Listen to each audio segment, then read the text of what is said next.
From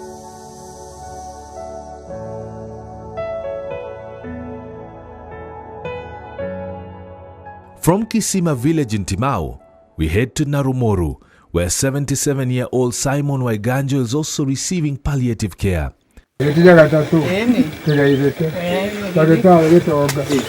His first chemotherapy was in July this year. He's yet to go for another session. Financial challenges have made it difficult to go on with curative medication. Tarehe 5 mwezi ya 7 akawekwa kemo mara ya kwanza. Tulipotoka huko amekuwa akienda kemo huko. Sasa amemaliza kemo? Hapana, amebakisha 2.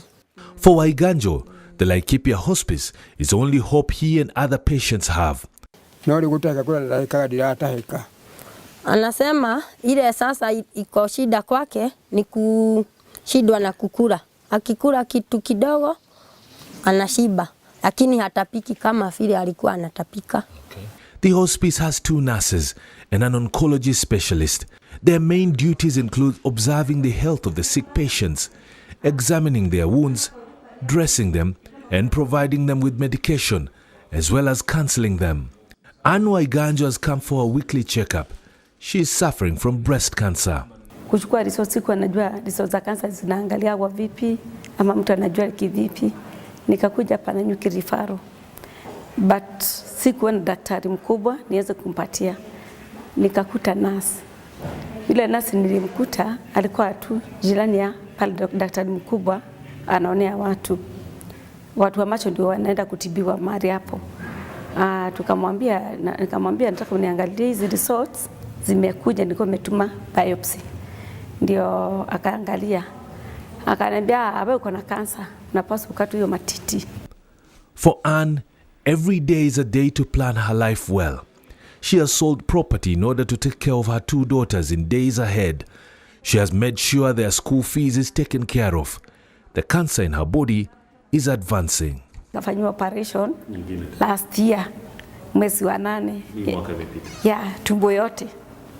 Nikafanywa operation, nikatibiwa. Kukuja nyumba nilikuwa tu akanifanyia operation, nikafunguka. Kurudi tena. Nikiwa tu kwa kitanda nikarudishwa theater tena. Kurudishwa theater tena, nikiwa tu hapo nikafunguka tena. Hiyo si kurudishwa theater. Walinishonea tu hapo kwa kitanda, singerudishwa theater. Sasa hiyo daktari mwenye alinifanyia operation ameshaenda, kukabaki mwingine mmoja kijana. Huyo ndio alinishonea tu pale palikuwa pamefunguka akapachona tu. Enda private kinonda ikawa na infection ya matiti na ya tumbo ilikuwa sawa, lakini ya matiti ikawa na infection ikawa mbaya sana. Kitoka akaniambia hii kinonda sio mzuri, rudi Kinangop. Nikamwambia hapana, tuitibu hapa mpaka ipone. Kitoka akangana naye akaona sitaki kwenda na anaona si mzuri. Mimi unajua siku anajua kama ati iko serious hivyo. Kitoka akawaita wakakuja kuona hivyo, akaniambia Monday ukuje hospitali ndio tukurudishe theater. Nikarudi na Kinangop. Nikaenda theater nikatolewa hizo dead skin zote, ile nyama ilikuwa na infection yote ikatolewa, nikabaki na shimo inawekwa gauze. Nikakaa 1 week nikarudishwa sasa tena kufanywa grafting. Nikatolewa nyama hapa nyuma. Ndio wakanifunika. She however has not given up hope. She's still going to work every single day. Hata familia hakuna mtu alikuwa anaona kama nitasurvive. Kwa kama kwetu walikuwa wamepanga nikikufa venye kutaka. Sawa wenye walikuwa wanapanga ni my sister the third born katika familia, mimi ni fourth born. So the third born ndio alikuwa anapanga venye kutakuwa nikikufa, venye msichana hata soma, atafanya kazi ndio atuze dada yake hivyo. Home-based care, palliative care and even hospices are not new in the country.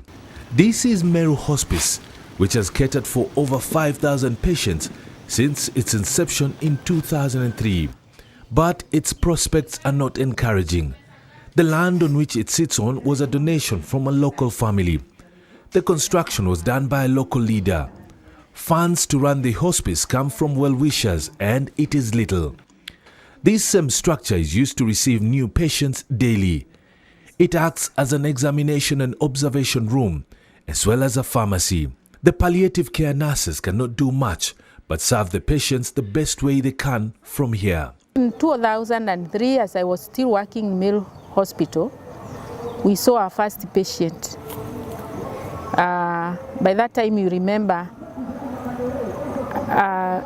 HIV/AIDS was at the rise, and there were no ARVs.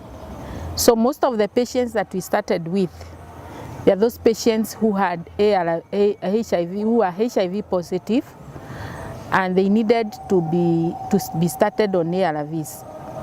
And the government hospitals were not providing the ARVs, so the patients we enrolled, we used to buy ARVs for the patients. Bridget Moria and Ruth Kirima, both cancer patients, are frequent visitors here. Kwa sababu nimeambiwa niko na kansa na nimeenda sasa nikatumwa ni stagewe. So unajua after hapo tunatumwa malai ile ma CT scan, na imeenda ikakuta bandu iko kwa lungs. It was a calectum ama anolecto ya nyuma, side ya nyuma. So ikaambiwa iko kwa lungs. Nikaongea na daktari akanieleza so nitaanzia chemotherapy. So before nianze ndo nilikuja hapa hospice, wakaniambia cancer is not a sentence in death. Na pia daktari alinielezea hata kama umesikia stage, sitaki you mind about the stage. So we henda, take it positive na ujitie nguvu, na yote ambayo utapitia huku naomba Mungu ndiye atakusaidia. Nikamuuliza daktari nitapona tena? Akaniambia kwa lungs, lung huwa inajiponya yenyewe. We feel sad for this patient, but behind our mind, we have to offer palliative care to this patient. And not palliative care only, quality palliative care services to this patient, because palliative care is a human or a need. It's a like.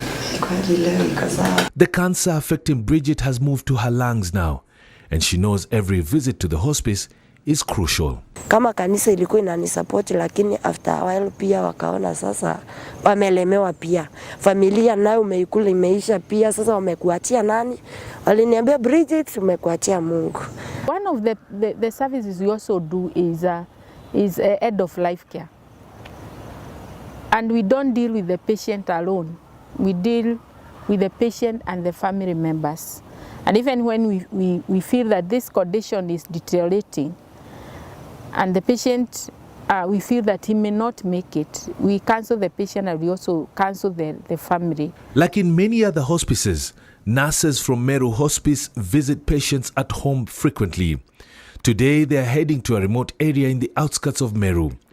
We are made aware that this visit will vividly paint a picture on our minds of how crucial palliative care is. After driving for close to half an hour, we arrive at this homestead.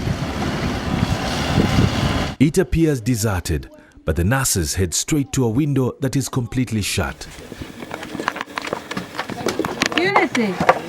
As we stare from a distance, we notice the nurses communicating with someone from inside the house, but they were not opening the door.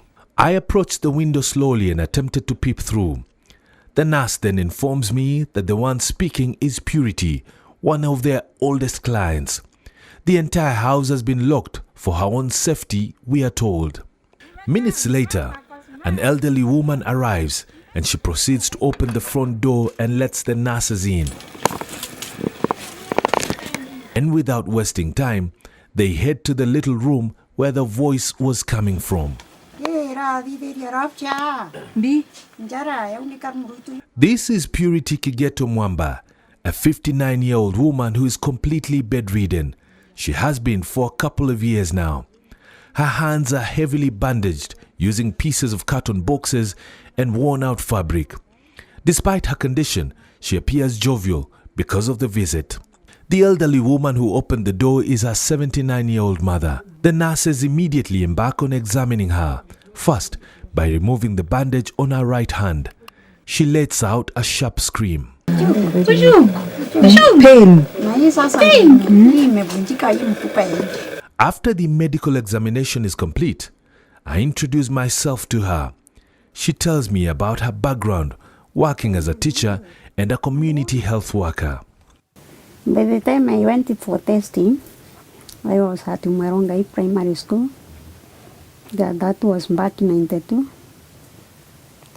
It was started as a joke among teachers. What of you, if you are today tested and you turn HIV positive, what will you do? Kanafikiria natingisa kichwa. Mtu akikuuliza what did you get as your results? Enda utestiwe ujue. Sio ukuja kuuliza yangu.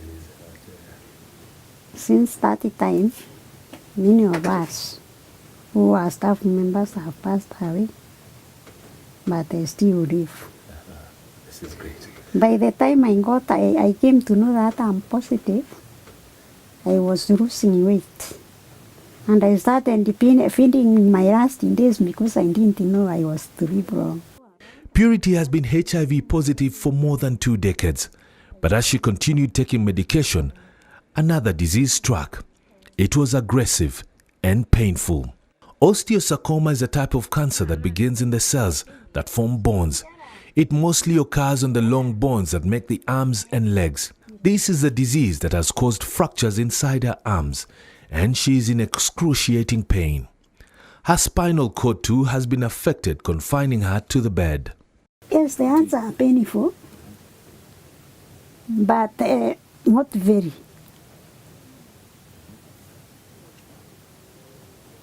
You can see.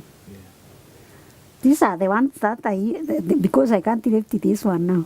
They are the ones that I used to plait my hair. The problem that led to my breaking of the bones and the amputation is calcium deficiency. I had so many fractures, old and new ones. By the time I was taken to hospital, I had 9 fractures here, 8 fractures here. By the time I was taken with a mattress to take that angle and go out, more new fractures came in. So when the X-rays were sent to Nairobi, they said that amputation was the answer to solve the problem of the... Were you in so much pain before? Very much in pain. She tells me that her mother has been by her side ever since she became bedridden. Mama has been of great help because before I went into hospital, I had been so selective on food, and she always supplied what I needed to eat. I have consumed all the chicken in the family. I have also consumed the goods that they are. Because of medication? Because of medication. It is costly for us because even this house that you see, somebody came to support us. Our mission to uncover some of the resilient yet heart-wrenching cases of chronic illnesses took us to the palliative care unit. It is here where hundreds of patients with chronic diseases have come to seek help. Momanyi Makori is the first patient to be seen today. He is being attended to by Dr. Samson Moshigadi, a medical officer who volunteers to see patients at the palliative unit twice a week. The patient has been having this right swelling on the cheek for almost 3 years now. So we have been following up this patient. We did a biopsy a few weeks ago, and the report will be out today. Today I took a comprehensive history, did a physical examination on the patient. I took blood works for a baseline investigation, a full hemogram, EVCs and LFTs to just check if his organs are functioning well. Makori's case is further compounded by lack of money, and indigenous beliefs could be the reason. The challenges have been socioeconomic. He is a casual laborer, and sometimes he doesn't get enough money to even feed in a day, so let alone get money to come to hospital. So for him, the challenge has been the issue of funds to come and seek healthcare, because these tests that we are doing, imaging, require money, and when these patients lack the funds, they don't come to hospital. So for our patient today, we hooked him up with the social worker, whereby he was waived he was waived by the social worker, and we did the investigations, including the imaging. Yeah. So from my history, investigations, physical exam and investigations that we have done so far, I have an impression that the swelling could be malignant. Because from the exam and also from the chest x-ray that we have done, we've seen that there are some areas in the lungs which have been affected. So we are going to do further workups on this, but the x-ray that has shown us some cannonballs appearance on the lung fields could be an indication of a malignancy that has advanced to spread to the lungs. From here, Makori will be sent back home and wait for the CT scan results in order to start chemotherapy should the test reveal that his tumor is cancerous.